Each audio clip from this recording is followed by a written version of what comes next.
Innal hamdalillah nahmaduhu wa nasta'inuhu wa nastaghfiruhu wa natubu ilayh wa na'udzu billahi min shururi anfusina wa min sayyiati a'malina. May yahdihillahu fala mudilla lahu wa may yudlil fala hadiyalah. Asyhadu an la ilaha illallah wahdahu la syarika lah wa asyhadu anna Muhammadan abduhu wa rasuluhu la nabiyya ba'dah. Ya ayyuhalladzina amanu taqullaha haqqa tuqatih wa la tamutunna illa wa antum muslimun. Fa inna asdaqal hadithi kitabullah wa khairal huda huda Muhammadin sallallahu alaihi wasallam. Wa syarrul umuri muhdatsatuha wa kullu muhdatsatin bid'ah wa kullu bid'atin dhalalah wa kullu dhalalatin finnar. Ma'asyiral muslimin, usikum wa nafsi bi taqwallah faqad fazal muttaqun. Sungguhnya tidak diragukan lagi bahwasanya bulan Ramadan adalah bulan untuk panen pahala sebanyak-banyaknya. Jika pencari dunia mereka menanti-nanti adanya momen-momen untuk panen keuntungan sebanyak-banyaknya, maka bagi pencari akhirat inilah momen untuk memanen pahala sebanyak-banyaknya. Di bulan ini Allah Subhanahu wa taala memberikan rahmat seluas-luasnya. Allah melipat gandakan pahala. Allah memberikan ampunannya seluas-luasnya. Oleh karenanya seorang jangan melalaikan kesempatan yang sangat luar biasa ini. Di antara ibadah-ibadah yang sangat ditekankan selama di bulan Ramadan, yang pertama adalah membaca Al-Quran. Jibril alaihissalam setiap bulan Ramadan datang menemui Nabi sallallahu alaihi wasallam, kemudian baca Al-Quran bersama Nabi sallallahu alaihi wasallam. Kata Ibnu Abbas radhiyallahu taala anhuma, kana Nabi sallallahu alaihi wasallam ajwadun nas wa kana ajwad ma yakun fi Ramadan hina yalqahu Jibril fayudarisuhul Quran. Adalah Nabi sallallahu alaihi wasallam adalah orang yang paling dermawan, dan beliau di puncak kedermawanan ketika di bulan Ramadan, ketika bertemu dengan Jibril, dan Jibril alaihissalam pun mengajarkan Al-Quran kepada Nabi Muhammad sallallahu alaihi wasallam. Oleh karena bulan Ramadan adalah syahrul Quran, bulan baca Al-Quran. Dan itulah dipraktikkan oleh para salaf. Mereka dahulu fokus untuk baca Al-Quran, bahkan sebagian mereka meninggalkan majelis-majelis ilmu, mereka tutup untuk fokus membaca Al-Quran. Seperti Al-Imam Malik rahimahullahu taala, beliau memiliki majelis hadis di Masjid Nabawi. Ketika bulan Ramadan, maka majelis hadis beliau tutup dan beliau sibuk membaca Al-Quran. Oleh karena diriwayatkan bagaimana mereka baca Al-Quran sangat banyak. Utsman bin Affan radhiyallahu anhu disebutkan beliau baca Al-Quran khatam dalam sehari. Demikian juga Al-Imam Abu Hanifah begitu perhatian sama Al-Quran, disebutkan beliau khatam Al-Quran dalam satu rakaat. Al-Imam Syafi'i rahimahullahu taala diriwayatkan beliau khatam Quran selama Ramadan 60 kali, itu sehari 2 kali khatam. Dan sebagian mereka ada yang 3 hari sekali, ada yang 2 hari sekali, ada yang seminggu, sesuai dengan kemampuan masing-masing dalam menghatamkan Al-Quran.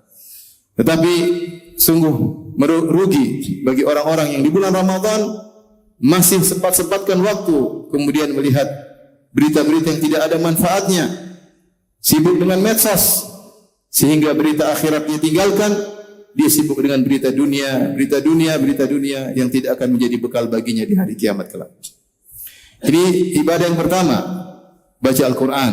Rasulullah SAW bersabda, "Iqra'ul Quran, fa innahu ya'ti yaumal qiyamah syafi'an li ashabihi." Bacalah Al-Quran, sungguhnya Al-Quran akan datang pada hari kiamat kelak memberi syafaat bagi pembacanya. Bahkan seorang terkadang harus menahan ngantuk untuk baca Al-Quran. Kata Nabi sallallahu alaihi wasallam, "As-siyam wal Quran yashfa'ani." Sungguhnya puasa dan Al-Quran akan beri syafaat. Di antaranya Al-Quran berkata, "Ya Rabbi mana'tuhu minan naum fasyafi'ni fih." Ya Rabbku, sungguhnya aku telah mencegah dia dari tidur. Al-Quran bilang demikian di hari kiamat kelak, membela orang yang bacanya. Aku telah mencegahnya dari tidur, maka berilah syafaat, izinkanlah aku untuk beri syafaat kepadanya. Fayusyafa'an, maka puasa dan Al-Quran pun diberi izin untuk beri syafaat kepada orang yang berpuasa dan juga baca Al-Quran. Tidak ada salahnya kita melawan kantuk untuk baca Al-Quran, karena itulah yang bermanfaat bagi kita di hari kiamat kelak. Ibadah yang kedua yang sangat dianjurkan adalah berdoa kepada Allah Subhanahu wa taala. Kita tahu bahwasanya doa orang yang berpuasa tidak tertolak, la yurad, tidak tertolak doa orang yang berpuasa. Sampai Allah Subhanahu wa taala sebutkan di sela-sela ayat tentang puasa, Allah sebutkan ayat tentang doa. Yaitu Allah berfirman, "Ya ayyuhalladzina amanu kutiba alaikumusiyam," itu pada ayat 183 atau 184. Kemudian Allah sebutkan lagi ayat berikutnya 184 tentang puasa, kemudian ayat berikutnya 185 tentang puasa. Kemudian pada ayat 166 Allah berbicara tentang doa, yaitu surat Al-Baqarah ayat 186. Kemudian ayat 187 Allah sebutkan lagi tentang puasa. Jadi Allah masukkan ayat tentang doa di sela-sela ayat-ayat tentang puasa. Ayat tersebut, wa idza sa'alaka ibadi anni fa inni qarib ujibu da'watad da'i idza da'an. Jika hamba-hambaku bertanya kepadaku, jika hamba-hambaku bertanya kepadamu tentang aku, fa inni qarib, sungguhnya aku sangat dekat. Ujibu da'watad da'i idza da'an, aku mengabulkan doa orang yang memohon kepadaku. Maka sisihkan waktu untuk berdoa kepada Allah Subhanahu wa taala. Doa sendiri adalah ibadah yang sangat agung. Kata Nabi sallallahu alaihi wasallam, ad-du'a'u huwal ibadah. Doa adalah ibadah. Dan sangat ditekankan berdoa ketika menjelang berbuka. Rasulullah sallallahu alaihi wasallam bersabda, du'a'us shaim la yurad. Orang yang berpuasa doanya tidak ditolak. Di antaranya dalam sebagian riwayat hina yuftir, ketika dia sedang berbuka. Oleh karenanya, tatkala seorang hendak berbuka, jangan lupa untuk banyak berdoa kepada Allah Subhanahu wa taala. Kemudian di antara ibadah yang dianjurkan di bulan Ramadan adalah salat malam.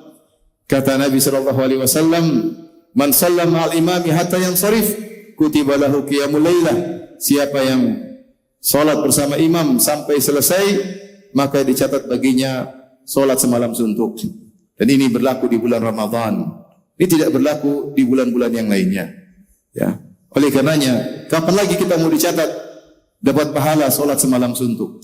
Di bulan Ramadan, ketika saat ibadah pahalanya dilipat gandakan. Kita mungkin hanya ke masjid salat bersama imam setengah jam, maksimal 1 jam, kemudian kita dicatat seperti salat semalam suntuk, seakan-akan kita salat selama 8 jam atau lebih dari itu atau kurang dari itu. Maka ini jangan kita lalaikan. Seorang bertekad bahwa setiap malam dia tidak meninggalkan solat tarawih semaksimal mungkin. Kalau dia pun terlambat, dia bisa solat sendiri. Tapi sehari-harinya jangan sampai dia menggampangkan hal ini, karena ini adalah ibadah yang sangat agung, yang pahalanya dilipat gandakan, bahkan dicatat oleh Allah Subhanahu wa taala seperti solat semalam suntuk. Aqulu qouli hadza astaghfirullah li wa lakum wa lisa'il muslimin kulli dhanbin khati'a fastaghfiruhu innahu huwal ghafurur rahim.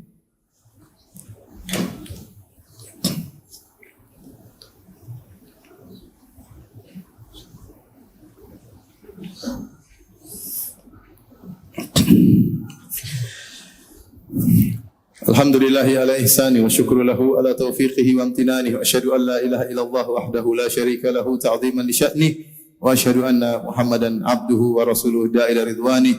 Allahumma salli alaihi wa ala alihi wa ashabihi wa ikhwani.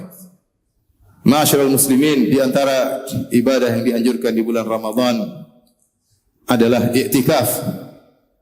Rasulullah sallallahu alaihi wasallam selalu i'tikaf di 10 hari terakhir di bulan Ramadan. Barang siapa yang mampu untuk i'tikaf, maka lakukanlah, kecuali yang beruzur. Sudah selama sekian lama kita senantiasa berinteraksi dengan manusia, dengan dunia, saatnya kita sisihkan waktu, ya hanya 10 hari atau lebih atau kurang daripada itu, ya. Kemudian kita fokus untuk berinteraksi dengan Allah Subhanahu wa taala.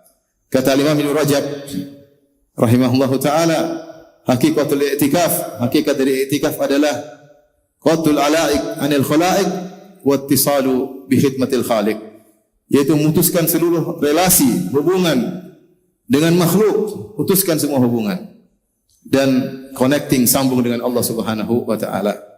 Sudah saatnya kita duduk di masjid, kita baca Al-Qur'an, kita berdoa, kita ingat akhirat, kita berusaha mencari kelezatan dalam berkhulwat kita dengan Allah Subhanahu wa taala, mencari kebahagiaan dalam kesendirian kita bersama Allah Subhanahu wa taala.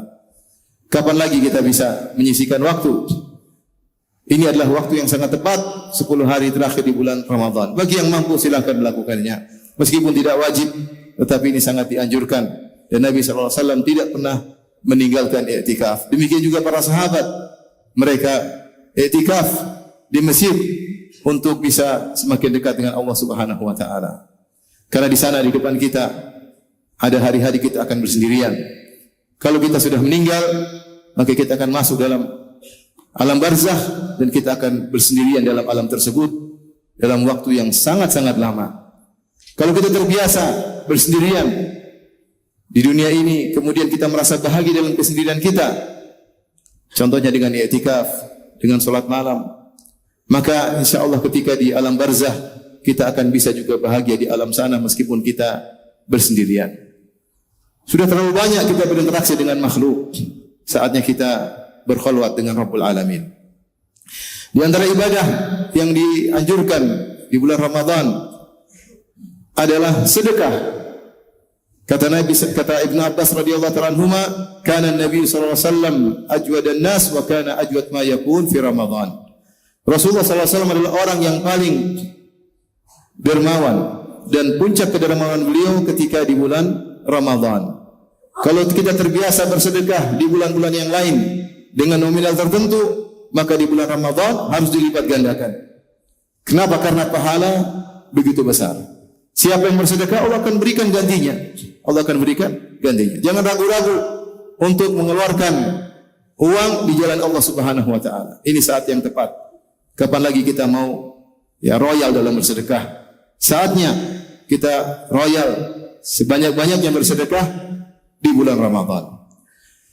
Di antara ibadah yang dianjurkan dalam bulan Ramadan adalah memberi makan kepada fakir miskin, demikian juga memberi makan kepada orang yang berpuasa. Kata Nabi sallallahu alaihi wasallam, "Man fattara sha'iman kana lahu mithlu ajrihi." Siapa yang memberi buka puasa kepada orang yang berpuasa, maka bagi dia pahala seperti orang yang berpuasa tersebut.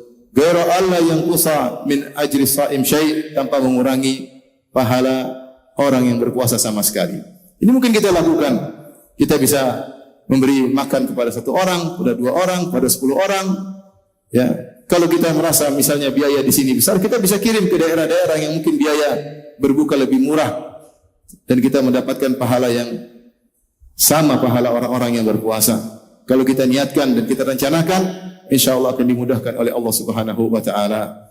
Dan di akhir khutbah ini saya ingatkan, jangan sampai kita lalai dari memanfaatkan waktu yang sangat utama di hari-hari kita, yaitu waktu ketika menjelang berbuka dan waktu ketika bersahur. Sungguhnya menjelang berbuka adalah waktu yang utama untuk kita berdoa kepada Allah Subhanahu wa taala.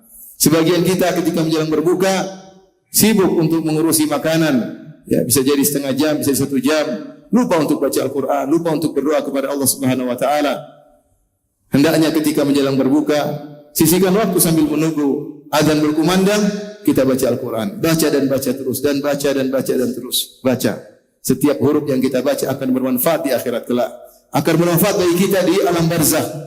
Maka jangan ragu dan jangan malu untuk baca Al-Quran sambil menunggu waktu berbuka.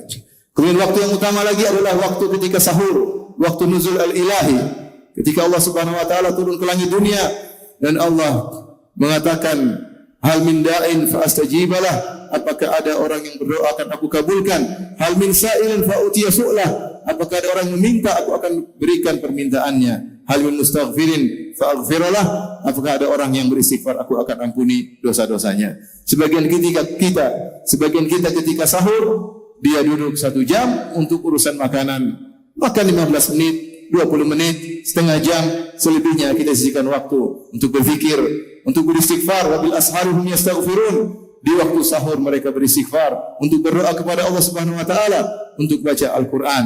Oleh karenanya 2 waktu ini jangan sampai kita lalaikan untuk terus beribadah kepada Allah Subhanahu wa taala. Inna Allaha malaikatahu yusalluna 'alan nabi ya ayyuhalladzina amanu sallu 'alaihi wa sallimu taslima. Allahumma salli 'ala Muhammad wa 'ala ali Muhammad kama shallaita 'ala Ibrahim wa 'ala ali Ibrahim innaka Hamidum Majid. Allahumma barik 'ala Muhammad wa 'ala ali Muhammad kama barakta 'ala Ibrahim wa 'ala ali Ibrahim innaka Hamidum Majid. Allahumma ighfir lil muslimina wal muslimat wal mu'minina wal mu'minat al ahya'i minhum wal amwat innaka sami'un qaribun mujibud da'wat wa ya qadhiyal hajat. Allahumma ati nufusana taqwaha wa zakkiha anta khairu man zakkaha anta waliyuha maulaha. Allahumma aslih lana dinana alladhi huwa ismatu amrina wa aslih lana dunyana allati fiha ma'ashuna wa aslih lana akhiratana allati ilayha ma'aduna waj'alil hayata ziyaratan lana fi kulli khair waj'alil mauta rahatan lana min kulli syarr.